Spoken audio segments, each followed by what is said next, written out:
tu me dis quand tu es prêt. Ouais, ouais, pardon. Ah ben, voilà. Excusez-moi aussi, je me mets ça dans les mains. Bon. Marcus, bonjour. Bonjour. Merci d'accepter cette interview. Bah, c'est avec plaisir. Alors, est-ce que tu peux te présenter pour ceux qui encore ne te connaissent pas, mais je sais qu'ils sont très peu nombreux. Alors, la terre entière ne me connaît pas, il n'y a que les geeks qui me connaissent, parce que je travaille dans le jeu vidéo depuis plus de 20 ans maintenant. J'ai commencé dans la presse écrite, et puis ensuite je suis passé, on a créé une chaîne qui s'appelle toujours Game One. J'avais une émission qui s'appelait Level One. Et comme c'était une petite chaîne et qu'on n'avait pas beaucoup de moyens, on ne faisait pas beaucoup d'émissions. Donc elle s'était rediffusée en boucle sans arrêt. Et donc à cette époque, si tu regardais Game One, tu avais une chance sur deux de tomber sur ma tronche. Ce qui fait qu'une génération entière a été traumatisée par Marcus en train de jouer avec ses gros doigts à des jeux. Voilà, parce qu'ils n'avaient pas le choix. Moi, je suis le Jacques Martin du jeu vidéo, tu peux changer sur toutes les chaînes, je suis toujours là. Voilà, maintenant je travaille pour No Life, je travaille pour Micromania, je travaille pour Jeux Actu. J'ai écrit un bouquin qui s'appelle Nos jeux vidéo des années 70-90. Donc si tu vas à la Fnac, tu me vois encore. Si tu vas chez Micromania, tu vois ma tête dans les écrans. Et si tu viens à Japan Expo, tu vois ma tête sur voilà, on ne peut pas m'échapper. C'est la Voilà. Marcus Invasion. Voilà, je suis un Space Invader du jeu vidéo, c'est ça. Ok, donc si mes sources sont bonnes, tu as commencé chez Tilt. Ouais, tout à fait. Magazine que je dévorais à l'époque étant tout petit, voilà, j'adorais ça. Ouais. Comment ça t'est venu en fait l'envie de travailler dans les jeux vidéo, d'écrire des articles, etc. J'étais à la fac et puis je m'ennuyais en fait, je foutais rien à la fac, hein. C'était une fac de communication à Paris, on foutait pas grand chose, je m'ennuyais un peu, j'adorais les jeux vidéo et j'aimais bien écrire. Et puis j'ai découvert un magazine qui s'appelait Micronews avant Tilt. Et Micronews, il se trouve que je l'ai acheté la première fois, j'ai trouvé ça super comme magazine. Et à la fin, il y avait une petite annonce, ils cherchaient des testeurs. Donc j'ai envoyé un test de Roger Rabbit sur Amiga à l'époque, en 8 disquettes, et c'était pourri. Donc j'ai dit, c'est pourri, et le gars m'a dit, il est bien ton article, Il me plaît bien. viens donc travailler avec nous. C'est comme ça que ça a commencé. J'ai jamais eu l'envie, étant petit, je me disais pas, quand je serai grand, je serai testeur de jeux vidéo, ça n'existait pas ce métier, hein, même les jeux vidéo n'existaient pas quand j'étais petit, moi, on avait juste Pong. Je ne pouvais pas imaginer d'avoir des journalistes qui critiquent Pong. Voilà. Et voilà, de fil en aiguille, et puis à force de rencontrer des gens et de devenir pote avec eux, c'est un petit milieu le jeu vidéo, donc on se retrouve tous toujours les uns les autres. C'est un milieu bien agréable. Donc j'y suis toujours et j'y reste. Et donc, de la presse écrite, tu es passé à la télé. Ouais. Comment ça s'est passé? Est-ce que ça t'a donné l'envie? Parce que forcément, quand on écrit, on est dans le noir, dans sa cave, tout ça, et d'un coup, on est dans le jour, quoi, dans la lumière. Donc, comment ça se passe, etc. Pourquoi? Moi, je suis plutôt quelqu'un de timide à la base. Et la première fois qu'on m'a filmé, c'était France 3 qui était venu faire un reportage dans le magazine pour lequel je travaillais, Micronews.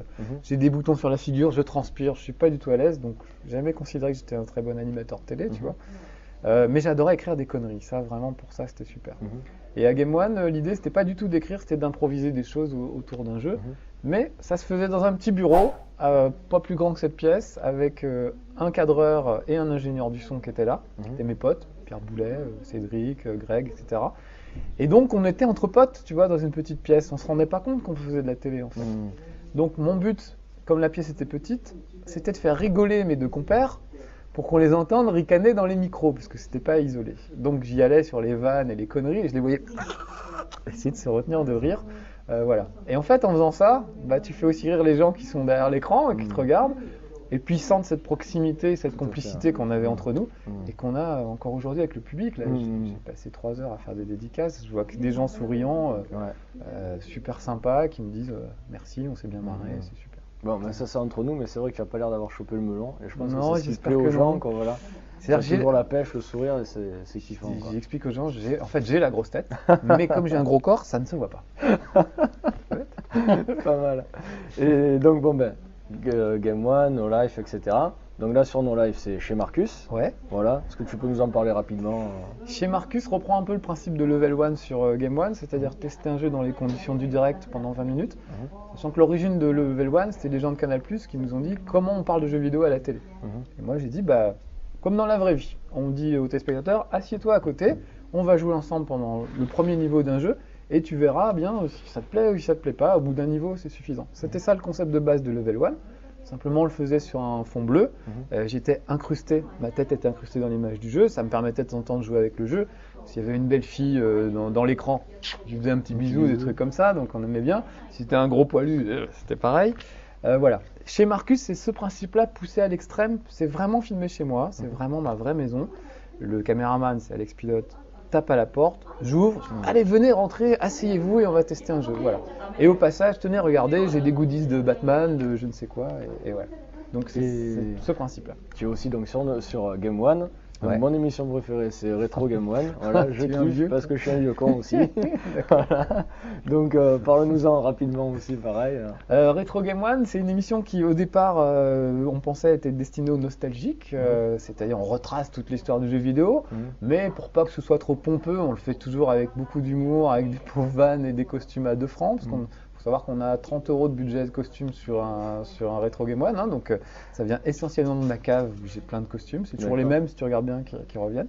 Voilà. Et tout ça parce qu'on n'avait pas d'image d'archives pour illustrer par exemple la chute du mur de Berlin, on ne pouvait pas, c'était trop cher. Donc on s'est dit, on va l'illustrer avec un mur de Berlin en Lego, je mettrai un casque à pointe, je prendrai l'accent allemand et avec un petit marteau, on le détruira. Voilà. Au départ parce qu'on n'avait pas les moyens, mais au final, c'est beaucoup plus drôle que d'avoir les images d'archives. Donc de fil en aiguille, on a fini par faire un truc qui est complètement barré des fois, et qui plaît non seulement aux nostalgiques, puisque c'était la base de notre cible, on n'a pas de cible, hein, on fait juste les émissions qu'on a envie de faire, et on s'aperçoit, j'ai des gamins de 14, 15 ans qui viennent me voir et qui me disent je regarde, alors qu'ils n'étaient pas nés à l'époque des jeux dont on parle. Ça me fait super plaisir. Bon, jusqu'à maintenant, ça s'est bien passé. Jusqu'ici, tout va bien. Maintenant, peut-être je vais m'énerver parce que j'avais un Atari ST. Ah mon Dieu, je m'en vais. J'arrête cette interview, voilà, merci, au revoir. Non, je ne t'en veux pas. Donc, c'était de la bombe l'Atari ST. Mais non, monsieur, l'Amiga, c'était de la bombe. Monsieur. Non, je suis d'accord avec toi, l'Amiga, c'était quand même mieux. L'Atari ST, c'est quand tu pouvais pas avoir d'Amiga, t'avais un Atari ST. Voilà, c'est ça. J'avoue, mais bon, à l'époque, j'étais content, quoi. 20 ans après, la guerre est toujours aussi vive. Donc, tu as des souvenirs un petit peu de cette guerre Atari ST oui, Amiga, c'était drôle, ça préfigurait la guerre aujourd'hui, Xbox, PS3, bidon, hein, ou PS3, Xbox contre la Wii, machin, et cette espèce de... Ça a toujours été ça. Les gamers, c'est des joueurs. Ils sont joueurs, ils sont taquins. Donc, ils aiment bien, dans les cours de récré, même après plus grand, dire ah, il y a une Xbox, c'est pourri, j'ai la PS3. Ou l'inverse, voilà. Bah, nous, exactement comme ça, c'était il a un Atari ST. Parce qu'on muait à l'époque, on était ados, quoi. Voilà. Honnêtement, l'Amiga était quand même un cran au-dessus. J'avoue, je suis bon joueur, j'avoue, c'est vrai. Et puis les jeux sortaient plus souvent sur Amiga d'abord et après sur Atari ST. Par contre, les adaptations US Gold d'arcade étaient toujours aussi pourries. Mais aussi bien sur ST qu'Amiga. Voilà, ça. Et pire sur Amstrad. Mais ça, j'en parle pas. Et bon, après, il y a eu Nintendo et Sega. Oui, voilà, la guerre. Sonic contre Mario, tu vois. Tu es quoi, toi? L'histoire du jeu vidéo. C'est difficile. J'ai jamais vraiment choisi un camp. Les gens pensent souvent que je suis pro Nintendo parce que mon jeu préféré c'est Mario Kart. Et vraiment, ça reste pour moi le meilleur jeu de tous les temps, toute époque confondue. C'est convivial, c'est drôle, tu comprends tout de suite. Tu peux t'amuser des heures, tu joues avec tes potes, c'est parfait. Il n'y a pas chez Sega de choses comme ça. J'aime bien Sonic, mais pas plus que ça, quoi. Voilà. Donc après, je suis pas pro Nintendo parce qu'en dehors de Mario Kart, je n'aime pas du tout Mario, Super Mario par exemple, me gonfle. Je supporte pas qu'on me mette un champignon sous le nez et qu'on me l'enlève au loin là et tomber dans un piège pour le récupérer, voilà, ça m'énerve. Donc j'ai jamais choisi un camp, toujours eu la chance d'avoir les deux. Et puis par mon boulot, tu as la chance de pouvoir avoir toutes les consoles, de ne pas avoir à choisir. Ouais, ça c'est cool. Donc je dis toujours aux gens, PlayStation ou Xbox, ça dépend à quel jeu tu as envie de jouer, quel est le jeu dont tu as le plus envie. Voilà, parce qu'il y a des exclus sur différents trucs. Si tu veux jouer à Halo, tu vas jouer sur Xbox. Si tu veux jouer à Pen, qui est mon jeu préféré après Mario Kart, tu vas jouer sur PS3 puisqu'il n'est que sur PS3. Voilà. Et tu penses quoi de l'évolution des jeux vidéo en particulier? C'est-à-dire que bon, quand on était jeune, la plupart c'était quand même des jeux vidéo japonais sur console. Maintenant, c'est un peu plus européanisé, américain, etc. Et aussi au niveau de la difficulté, c'était super dur avant, quoi. Je rejouais soit sur Mega Drive, c'était la folie. Et maintenant c'est plus un jeu que tu continues avec des checkpoints et il n'y a pas trop de challenge en fait. Voilà, donc ça t'inspire quoi tout ça? Moi, avec mes gros doigts, ça m'arrange que les jeux soient plus faciles aujourd'hui qu'avant. Surtout, faut pas oublier une chose, c'est qu'à l'époque, ils étaient difficiles. Pourquoi? Pour allonger la durée de vie. C'est-à-dire que si tu rendais aussi facile, je ne sais pas, un Prince of Persia ou un Karateka ou même un Mario que les jeux d'aujourd'hui, tu les finirais en 10 minutes. Donc voilà, ils étaient obligés de mettre un niveau de difficulté très élevé. Souvent, c'est un seul écran et ça reposait juste sur le scoring. On a oublié ce que c'est que le scoring aujourd'hui.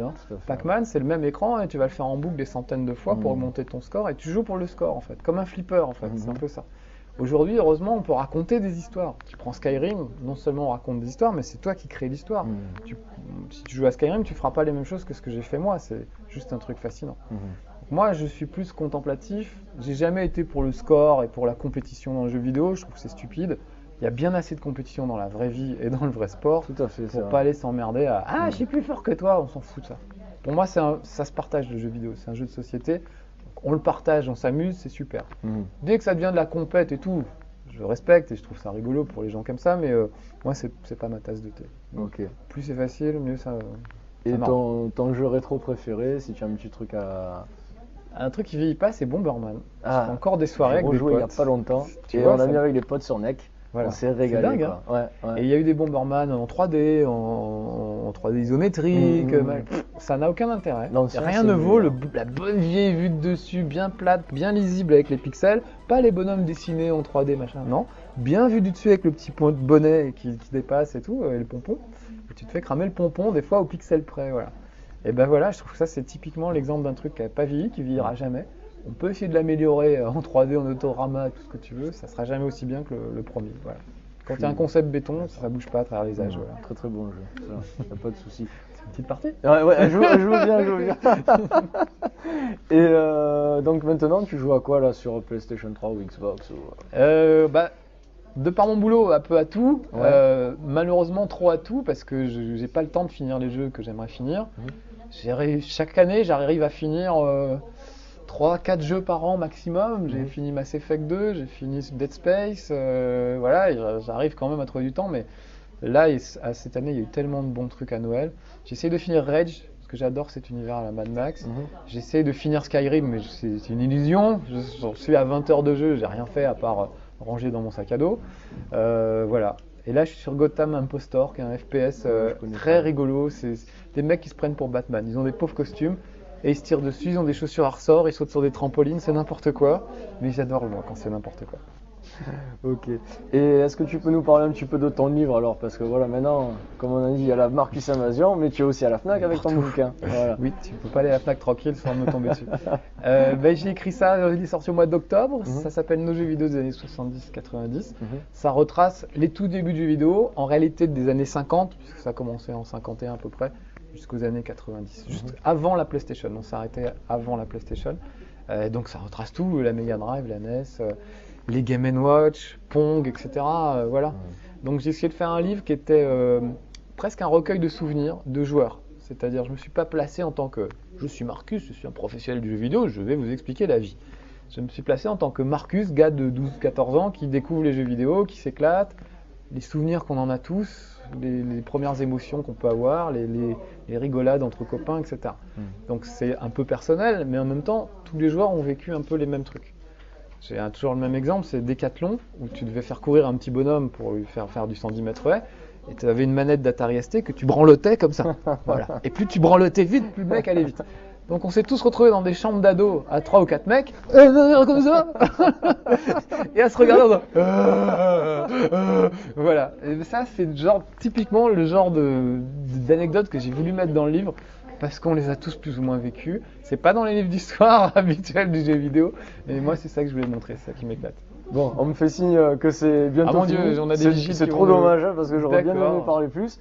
Mais juste un petit message pour tes fans et voilà, qui te regardent sur notre site. Voilà. D'accord. Et ben les petits amis, continuez à jouer aux jeux vidéo, ça n'est pas sale, ça fait vraiment du bien.